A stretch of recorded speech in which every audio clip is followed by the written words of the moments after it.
오늘 우리가 살펴볼 말씀은 고린도전서 6장 1절에서 11절 말씀까지입니다. 신약성경 269쪽에 고린도전서 6장 1절에서 11절 말씀까지 교독하겠습니다. 마지막 절은 함께 있습니다. 제가 오전에도 그랬는데 마지막 절 저 혼자 읽었어요. 마지막 절은 함께 있습니다. 1절 말씀 화면 참조하시면 됩니다. 너희 중에 누가 다른 이와 더불어 다툼이 있는데 구태여 불의한 자들 앞에서 고발하고 성도 앞에서 하지 아니하느냐. 성도가 세상을 판단할 것을 너희가 알지 못하느냐. 세상도 너희에게 판단을 받겠거든 지극히 작은 일 판단하기를 감당하지 못하겠느냐. 우리가 천사를 판단할 것을 너희가 알지 못하느냐. 그러하거든 하물며 세상 일이라. 그런즉 너희가 세상 사건이 있을 때 교회에서 경히 여김을 받는 자들을 세우느냐. 내가 너희를 부끄럽게 하려 하여 이 말을 하노니 너희 가운데 그 형제 간의 일을 판단할 만한 지혜 있는 자가 이같이 하나도 없느냐. 형제가 형제와 더불어 고발할 뿐더러 믿지 아니하는 자들 앞에서 하느냐. 너희가 피차 고발함으로 너희 가운데 이미 뚜렷한 허물이 있나니 차라리 불의를 당하는 것이 낫지 아니하며 차라리 속는 것이 낫지 아니하냐. 너희는 불의를 행하고 속이는구나. 그는 너희 형제로다. 불의한 자가 하나님의 나라를 위협으로 받지 못할 줄을 알지 못하느냐. 미혹을 받지 말라. 음행하는 자나 우상 숭배하는 자나 간음하는 자나 탐색하는 자나 남색하는 자나 도적이나 삼욕을 부리는 자나 술 취하는 자나 모욕하는 자나 속여 빼앗는 자들은 하나님의 나라를 위협으로 받지 못하리라. 너희 중에 이와 같은 자들이 있더니 주 예수 그리스도의 이름과 우리 하나님의 성령 안에서 씻음과 거룩함과 의롭다 하심을 받았느니라. 아멘. 오늘은 우리가 선교적인 관점에서 우리 공동체에서 생겨나게 되는 다툼과 갈등, 이런 문제를 어떻게 해결할 것인가. 우리는 이렇게 다툼이 발생하고 문제가 발생하면 여러 가지 해결 방법을 찾지요. 근데 우리는 이제 우리가 계속 지금 선교적인 관점에서 우리가 하나님 앞에 세상에 보냄을 받은 선교사라는 관점에서는 우리가 이런 다툼을 어떻게 다뤄야 되는가를 한번 살펴보려고 하는 것입니다. 세상 일의 최종적인 다툼은 어디 가서 해결하면 되겠습니까? 법원에 가서 해결하면 되겠죠. 근데 이제 왜 웃으세요? 네.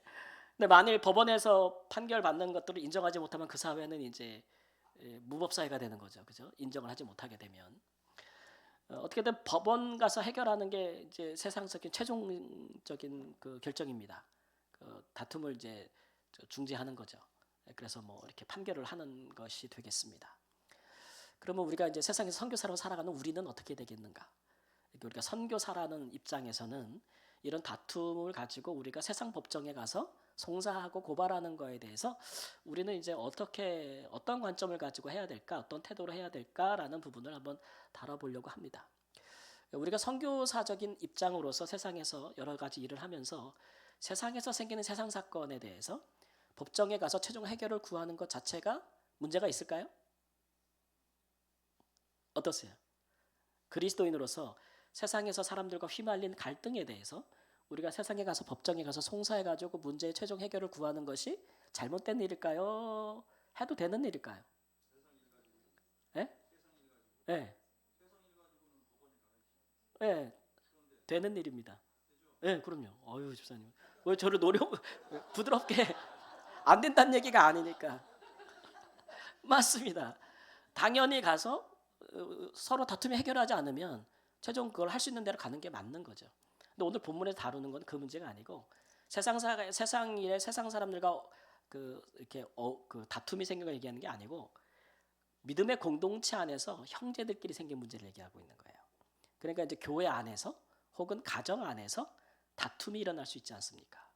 또는 친족들 안에서 그런 일이 발생했을 때 대부분 이제 법원을 가서 해결하려고 하는 거죠. 요즘은 교회도 그 내부에 심각한 문제가 나면 다 세상 법정에 가서 판결을 구하고 막 그러잖아요. 이제 그런 거에 대해서 바울이 이제 그 믿는 사람들은 그렇게 하면 안 된다는 거예요. 그러니까 예를 들면 고린도 교회 같은 경우는 이제 되게 상업 도시거든요. 그러니까 고린도 교회 안에 굉장히 많은 사람이 들어왔는데 들어온 사람 중에는 굉장히 영적으로 성숙하고 신앙적으로 성숙한 사람들도 있는데 반면에 여전히 여기 10절부터 열거되어 있는 9절부터 이런 것들을 버리지 못한 사람들, 속여서 빼앗는 사람을 우리말로 뭐라 그러죠? 사기꾼 사람들도 교회 들어와 있었단 말이에요. 이런 사람들 교회 왜 들어올까요? 사기치려고 들어오는 거지. 교회 들어와 사기치는 사람 있나요, 없나요? 있어요. 저도 옛날에 강원도에서 교육전도 살 때 갑자기 어떤 목수라고 하는 어떤 집사님께서 한 50대 후반 된 집사님께서 갑자기 교회에 오셨는데 너무 열심히 하는 거예요. 그러니까 목사님이 홀라당 반했네. 그래가지고 온 세대들 교육부장을 시켰어요. 이분이 막 여름 성경학교도 뭐 자기 자비를 들여가지고 탁 하고 막 몸으로 일하고 뭐 목수니까 뚝딱뚝딱 하고 막 이러니까 막 목사님이 완전히 그냥 사랑에 빠졌지 막. 예.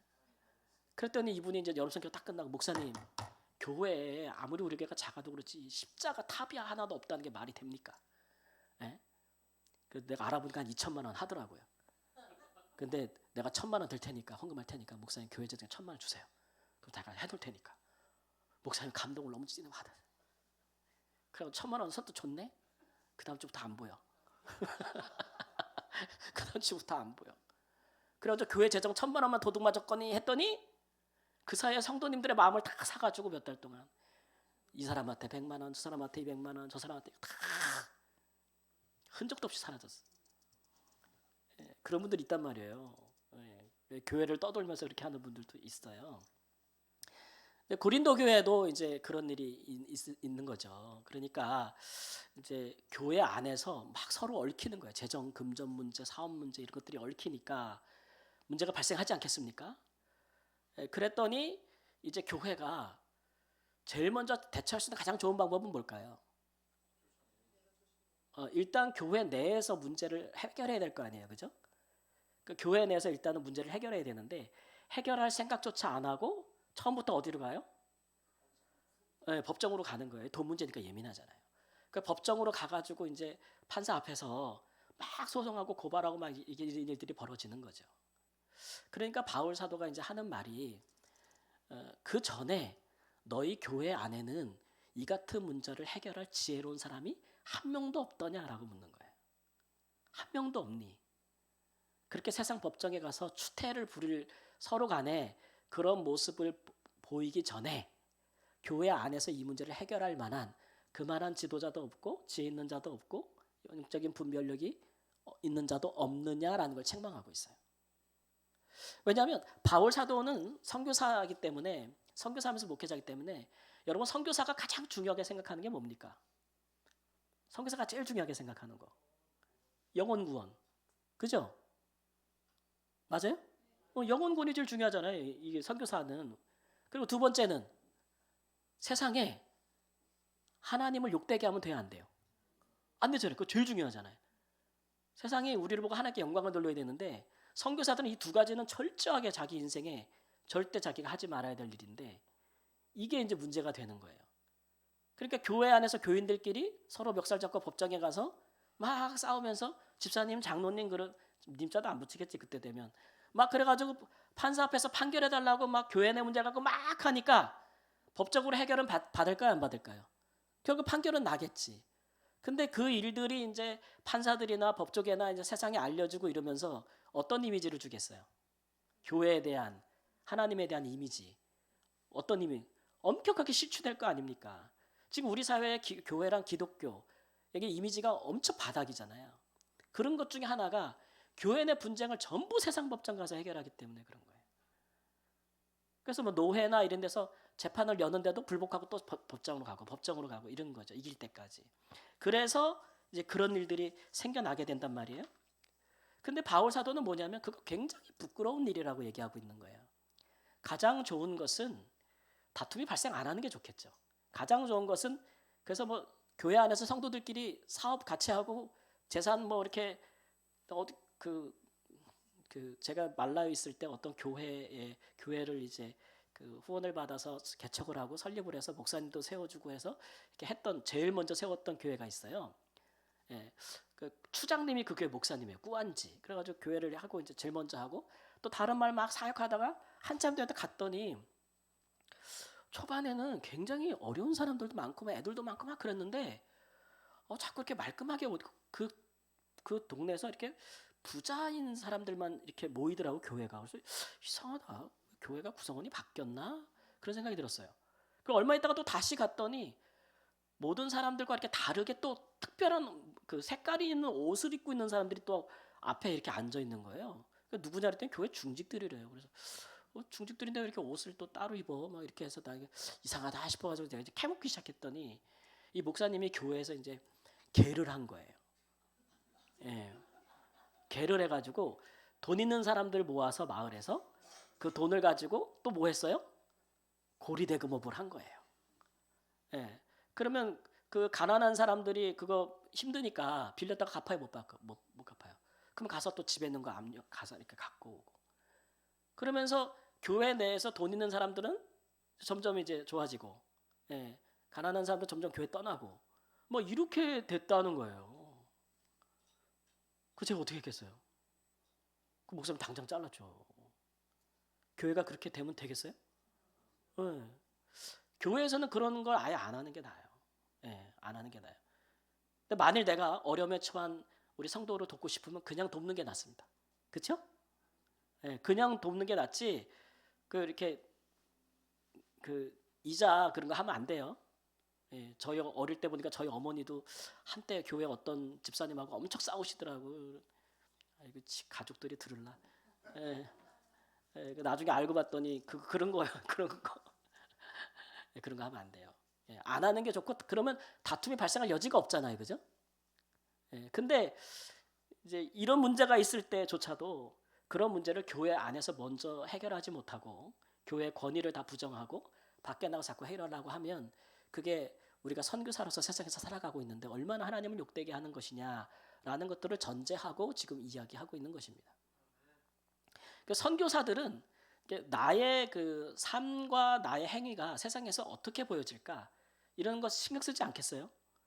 굉장히 신경 쓰는 부분입니다. 이거 왜냐 하나님 나한테는 하나님을 달고 다니는 거니까 명함에 이렇게 달고 다니는 거거든요. 우리가 이 교인들은 그래서 굉장히 조심스러워야 돼요. 그런 부분 우리가 선교사라고서 생각한다면 저도 이런 부분이 아주 제 자신이 각성한 적 있었는데 제가 20대 중반에 신학교를 가가지고 3학년 때부터 학생회 또 이렇게 이렇게 자리에 앉아가지고 또 열심히 제가 또 데모를 하지 않았겠습니까? 네, 학교의 부패함과 그거에 대해서 제가 머리띠를 두르고 깃발을 들고 20대 중반에 그 열혈 뜨거운 피로 나가자 그래가지고 제가 학교 본관 점령하고 막 그랬었어요. 예, 그러다가 당시 저희가 학교가 상도동에 있었는데 그 상도동에서 그 구청이라 그랬죠. 거기서 우리 학교 내로 무슨 한전 무슨 전기 탑 있잖아요. 우리 캠퍼스를 뚫고 가는 거예요. 도로가 학교 내로. 거기에 대해서 막 학생들이 다 분노해가지고 다 구청 앞에서 데모해야 된다니까 제가 또 자리가 있지 않습니까? 그래가지고 또 머리띠 들고 깃발 들고 나간 거예요. 사람들이 잘 보지도 못하죠. 저는 깃발 안 들면. 나가가지고 막 데모하는데 한 1,000몇 명 나갔거든요. 근데 순간적으로 분위기가 격화돼가지고 어떤 사람이 와 하고 나가니까 다 같이 도로 점령을 해버린 거예요. 인도에서 할 때는 법 위반이 아닌데 차도를 점령하고 나니까 그때 불법이잖아요. 그래서 갑자기 분위기에서 차도를 점령하게 돼가지고 이거 계획이 없었는데 막 이러면서 그냥 막 딸려 나가기 시작한 거죠. 그런데 그 다음부터 이제 그땐 정경들이잖아요. 막 이렇게 다 투 쓰고 막 이 정경들이 한 수천 명이 와가지고 우리를 애워싸기 시작하는데 우와 이러면 무서워요. 방패 들고 우와 하면서 막 오나요. 그리고 우리를 막 쪼여들어요. 나중에 막 압사당할 것 같아요. 숨도 못 쉬어. 그러면 한 사람씩 한 사람씩 끌어내는 거예요 이렇게. 그래서 체포해 가는 거예요. 그래서 제가 딸려갔잖아요. 체포해가지고 닭장차에 실려가지고 서울에 어느 경찰서 갔는지도 몰라. 가가지고 밤새도록 쪼그려 앉아가지고 이렇게 앉아가지고 조사받는데 수가 워낙 많으니까 형사분들이 막 한 10대 명이 앉아가지고 다 앉혀놓고 한 명씩 가서 조서 꾸미는 거예요. 근데 이렇게 보니까 저쪽 끝에 있는 형사분들 되게 나이가 많은데 그때만 해도 컴퓨터가 별로 이렇게 타작이 이제 컴퓨터 얼마 안 났으니까 90년대니까 다른 형사님들은 다 컴퓨터로 이렇게 치는데 거기 나이 많은 형사 한 분은 타자기로 이렇게 치는 거예요. 아, 저기 가면 안 되겠다. 되게 오래 걸리겠다 이렇게 생각을 했거든요. 근데 그 복불복인 거예요. 어디로 갈지 몰라. 근데 그 형사분 앞에 가는 애들은 계속 맞는 거예요. 왜 맞느냐 이렇게 들어봤더니 그분이 내가 내일 모레 은퇴인데 너 때문에 니들 때문에 내가 집에도 못 가고 이 밤에 여기서 조석 꾸미고 있다면서 이놈의 새끼야 이러면서 때리고 막 그러고 계시더라고. 아, 그거 막 하는 거예요. 그러니까 아니 나 저렇게 하면 안 되는데 저희가 하면 맞는데 막 이렇게 한 거예요. 아 근데 저는 다행히 그 옆자리로 가가지고 형사님한테 딱 갔어요. 좀 젊은 형사님이었는데 형사님 막 하더니 그때 강원하 씨는 뭐 하셨어요? 뭐 그래서 저 전단지 뿌리고 뭐 이렇게 깃발 들고 좀 그랬 뭐 제가 뭐 도로를 점중하려고 했던 건 아닌데 어떻게 분위기에 쓸려서 이렇게 갔습니다. 막 그러더니 그분이 막 뭐 범죄 사실조회 뭐 그러더니 뭐 정가는 없으시네요. 막 그러면서 그러면 그냥 오늘 밤 지나면 하룻밤 여기서 있다가 나가시면 됩니다. 막 이렇게 하시면서 풀어주시더라고요. 그래서 저기 들어갔다 하룻밤 있다 가세요. 그래서 감사합니다. 이러고 가는데 그분이 제 뒤에다 대고 근데 강원하 씨 그래서 네 그랬더니 신학생이죠? 그래요. 네 그랬대. 근데 앞으로 목사님 되실 분이 법을 안 지키면 되겠어요? 저한테 이제 그 법을 안 지켜서 이렇게 불법을 행하면서 나중에 교인들한테 무슨 설교를 하시려고 그래요? 딱 그렇게 한마디를 던지는 거예요. 가슴에 탁 박혔겠어요, 안 박혔겠어요? 그래가지고 그렇지 이거 안 되겠네. 그래가지고 제가 어쨌든 그 데모의 전과가 있지 않습니까? 그래서 그 다음부터 데모를 안 했습니다. 이거 하지 말자. 그랬는데 이제 대학원 갈 때 이제 제가 이게 꼬리표가 달렸잖아요. 데모 주동자. 그랬더니 인터뷰를 하는데 대학원 교수님이 강원하 학생, 네 일어나. 딱 일어나더니 입학할 점수는 되는데 한 가지만 서약하면 입학을 허가해 주겠습니다. 그러면서 대학원 가서 데모 할 거야 안 할 거야? 서약하라는 거야. 그래서 제가 데모 안 할 건데 그러니까 그거 어떻게 믿냐는 거예요. 그러면서 앞에서 저기 교수님들 앞에서 약속하래. 그래서 어떻게 약속하니까 데모 안 하겠다고 3번 복창하래. 그래서 제가 데모 안 하겠습니다. 3번 복창하고 대학원 들어갔다는 거 아니겠습니까? 네. 네. 이제 제가 원하는 것을 얻어낼 수 있겠죠. 여러 가지 방법으로. 그런데 그 방법이 세상 사람들이 보기에 하나님께 영광이 되지 못한다면 이렇게 세상의 빛으로 선교사로 살아가는 우리가 아무리 우리에게 이익이 된다고 하더라도 그런 방법을 택하면 안 된다는 거예요. 그 선교사들은 그게 굉장히 중요하잖아요. 내가 세상에 보냄을 받았는데 나 때문에 하나님 욕먹어. 그러면 돼야 안 돼요. 안 되잖아요. 저 집안에도 저희 형 한 분이 신앙이 약해서 계속 그분을 전도하는 중인데 형이 경찰 생활을 오래 했거든요. 그래서 제가 꼭 형, 우리 교회라도 나와.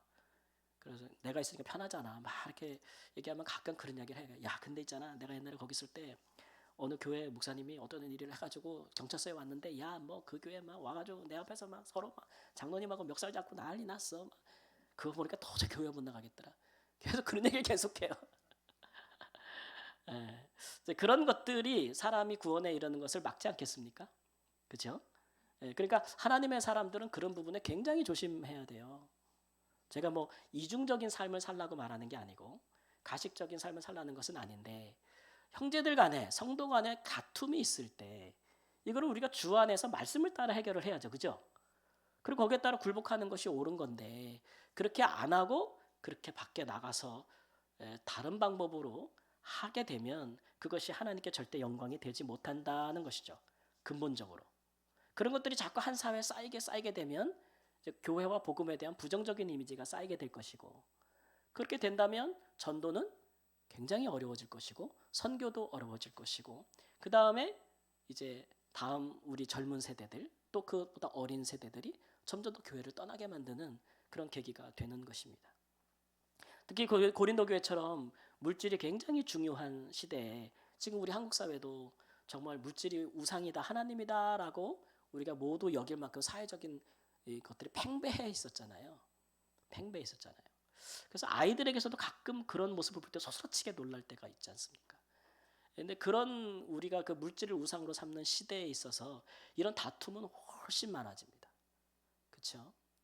우리는 그런 일에 휘말리지도 않을 뿐더러 혹시나 휘말렸다 할지라도 믿는 사람들과는 휘말리지 않을 정도로 지혜롭게 잘 사셔야 되고 어떻게 뭐 믿는 사람들끼리 다툼을 해결하려고 할 때에도 주 안에서 믿음을 따라서 그 안에서 해결하는 게 낫다. 세상 사람들 앞에 가서 믿음 없는 자들 앞에 가서 그렇게 하면 하나님께 영광이 되지 못한다라고 말씀하고 있는 것입니다. 가정 문제도 마찬가지죠. 우리가 다 남편 아내 다 서로 믿는 사람들인데 서로 갈등이 생길 수 있는데 그런 문제를 하나님 앞에서 믿음 안에서 말씀 안에서 서로 먼저 해결할 수 있을 만한 서로의 믿음과 또 그런 지혜가 있어야 될 줄을 믿습니다. 그게 중요한 거죠. 그래서 선교사들은 내가 진짜 내가 욕을 먹을지언정 심지어는 내가 손해 볼지언정 하나님은 욕 먹게 안 하겠다. 그런 정도의 각오, 그런 정도의 강력한 의지는 가지고 살아야 되지 않겠습니까? 그래서 바울이 차라리 불의를 당하고 차라리 속는 것이 낫지 않냐라고 말하는 게 그거예요.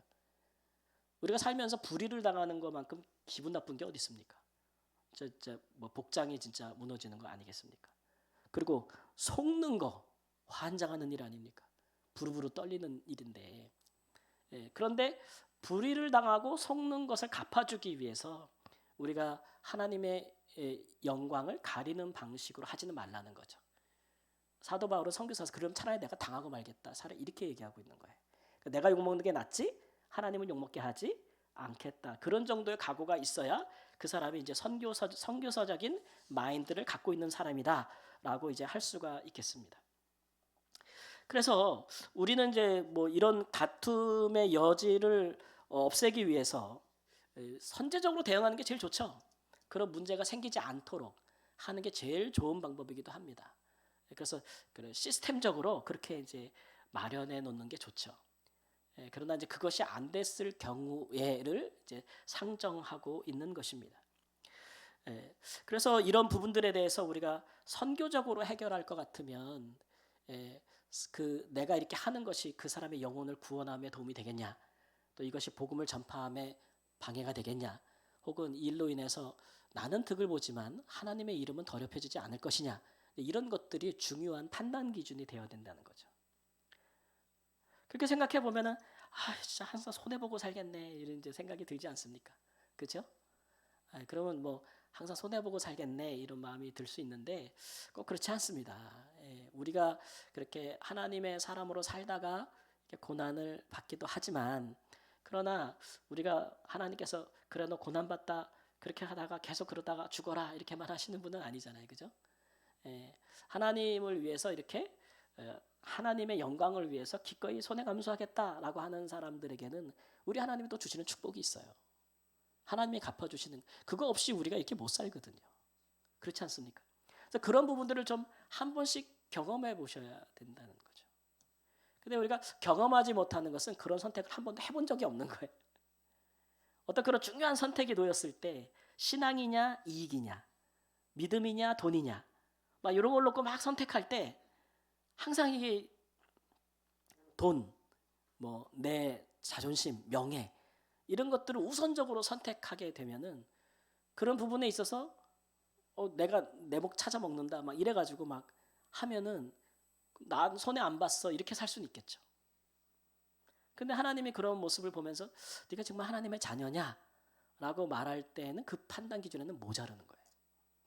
근데 반대로 우리가 때로는 주를 위해서 내가 손해도 감수하겠다 라는 마음을 예수님처럼 불의를 당하며 고난도 받을 수 있다 이런 마음 갖고 살면 오히려 하나님께서 그런 자들에게 힘있게 도와주시고 역사하시고 역전을 일으켜 주시고 이런 일들이 있지 않겠어요?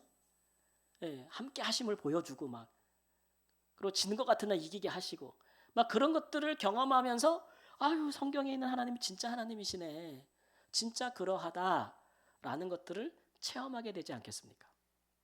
그러니까 하나님은 우리에게 바라시는 것은 이제 그러시는 것이죠. 그러시는 그런 믿음. 실제로 삶으로 증명하는 믿음 있잖아요. 삶으로 증명하는 거. 하나님의 말씀이 이러한데 이게 되겠는가 싶은데 정말 그렇게 한번 해보자. 내가 하나님을 믿고 내가 말씀을 믿는데 내가 왜 이렇게 못하겠는가 해서 그렇게 하게 되면 거기에 따른 하나님을 경험하고 하나님의 것들을 경험하기 때문에 정말 새로운 세계로 들어가는 문이 열릴 것입니다. 우리가 사람들하고 관계 맺을 때도 어떤 사람하고 어떤 특별한 상황에서 어떤 탁 관계를 맺으면 굉장히 친밀해지는 경우가 있지 않습니까? 보통은 사람들이 긴 기간을 가지고 조금씩 서로 친해지고 조금씩 문을 열고 막 이러잖아요, 그죠? 근데 어떤 굉장히 큰 어려움과 위기를 닥쳤을 때 서로 마음을 같이서 다 그걸 극복하고 나면 안지 서로가 얼마 안 됐는데 굉장히 가까워지지 않습니까? 우리 전도사님 오늘 식사하고 잠깐 얘기했더니 서로 아신 지 얼마 안 돼서 청혼하셨다고 그러시더라고요. 삘이 딱 왔다고 막. 그런 일이 있지 않습니까? 우리가 이렇게 주님을 위해서 포기하는 것의 무게가 양이 크고 많으면 그것에 비례해서 하나님께 받는 믿음과 영적인 것과 복이 비례합니다. 그렇지 않습니까? 내가 무엇을 포기하고 주님을 따랐는가에 따라서 믿음의 그 수준이 생겨요. 내가 예수님을 따르기 위해서 그래서 1,000원을 포기했다. 그러면 내 믿음은 얼마짜리? 1,000원짜리. 내가 포기한 게 1,000원이니까. 근데 내가 예수님을 믿기 위해서 모든 걸 포기했다. 그러면 내 포기하고 내가 예수님을 따랐다. 그럼 내 믿음은 어떻게 돼요? 모든 것을 포기했으니까 굉장히 강력한 믿음을 갖게 되겠죠. 그런 거예요. 그렇지 않습니까, 여러분? 우리의 믿음의 여정을 잘 살펴보세요. 내가 예수를 믿기 위해서 뭐까지 포기했나? 그걸 보면은 그만큼의 믿음을 가지게 된 거예요. 포기한 만큼의.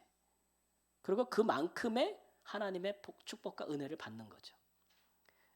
그것이 이제 선교사들이 보통의 삶을 살아갈 때 바라보는 시각입니다. 시각. 보통 성도님들이 선교사님들을 다 예뻐해 주시잖아요. 그렇죠? 예뻐해 주시는데 예뻐하실 때 보면은 다 하시는 말씀이 비슷해요. 저도 선교사 할 때 어느 교회 가든지 제가 이제 참 선교사하면서 좋았던 점이 한국에서 목회할 때는 제가 속한 교단과 교회에서만 사역을 했는데 선교사를 하다 보니까 한국에 오면은요 교단을 틀어서 막 다녔어요 교회를. 그 선교 보고 해달라고 하니까 뭐 감리교도 가보고 성결교도 가보고 뭐 순복음도 가보고 뭐 큰 교회 작은 교회 개척교회 다 가보게 되니까 너무 좋더라고요.